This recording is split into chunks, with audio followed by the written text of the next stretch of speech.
48 hours before my wedding, my father called while I was sitting on the apartment floor labeling seating charts. He didn't ask how I was doing. He said, "Cancel the honeymoon. Your sister needs you to watch the kids next week." I remember looking at the stack of place cards in my lap like they belonged to somebody else. "Why?" I asked. A pause. Then casually, "She's finally getting her body done. It's a big deal for her. Not surgery for an illness. Not an emergency. A cosmetic recovery vacation wrapped in family importance." I said nothing for a second too long, and he filled the silence the way he always did. "You and Marcus can travel anytime." As if postponing your own life was easiest when it belonged to me. In the background, I could hear my sister laughing at something. Glasses clinking. People moving around her house while mine was covered in wedding spreadsheets and unanswered vendor emails. "She already booked everything," he added. "Don't make this difficult." That part stayed with me. Don't make this difficult. Not, "Are you okay with this?" Not, "Would it help?" Just the assumption that eventually I would fold the way I always had. When I was 16, I missed a debate competition because my sister had a panic attack before prom and my parents needed Emmy home with the younger cousins. When I graduated college, my father left dinner early because my sister got into a fight with her boyfriend. When Marcus and I got engaged, my mother spent most of brunch discussing whether my sister felt left behind. Nothing catastrophic. That was the genius of it. Just thousands of tiny rearrangements where my life became flexible and hers became fixed. Marcus found me still sitting on the floor after the call ended. "What happened?" I told him. He stared at me for a long time, then asked quietly, "What do you want to do?" Not what was reasonable. Not what would keep peace. "What do you want?" I almost cried from the unfamiliarity of the question. The wedding arrived wrapped in exhaustion and expensive flowers. My sister floated through it beautifully. She hugged me, complimented the venue, asked whether Hawaii would be super touristy this time of year. Not one mention of the childcare conversation, because in her mind, it was already settled. At one point during the reception, I walked past my parents' table and heard my mother say, "Recovery's hardest around day 3, so hopefully they'll be back by then." They were scheduling my honeymoon inside my wedding.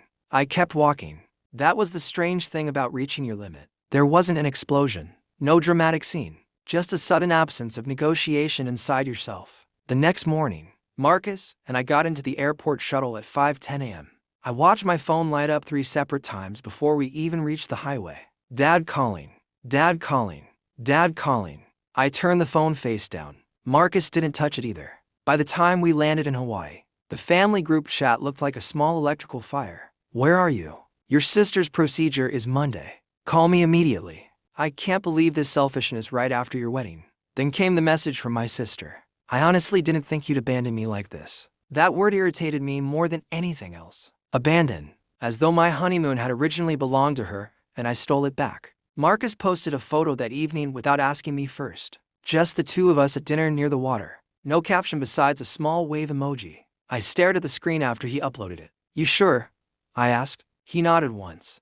"Yeah." The group chat detonated 10 minutes later. My aunt demanded explanations. My mother sent paragraphs about family loyalty. My sister started talking about cancellation fees and how stressed she was. And then, for the first time in the 8 years Marcus had known my family, he entered the conversation. One message. Calm, precise. "We never agreed to cancel our honeymoon. Childcare for elective surgery is not the responsibility of the bride. Today's after her wedding. We love everyone.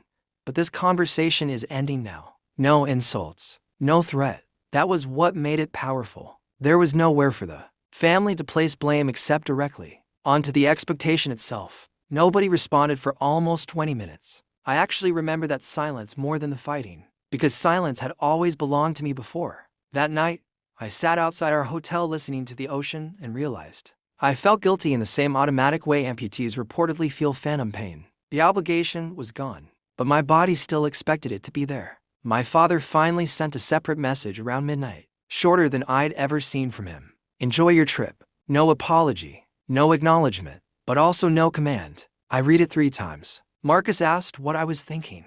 I told him the truth. "I think this is the first decision I've ever made without asking my family for permission first." The uncomfortable part was knowing they might never understand why it mattered. The peaceful part was realizing I had done it anyway.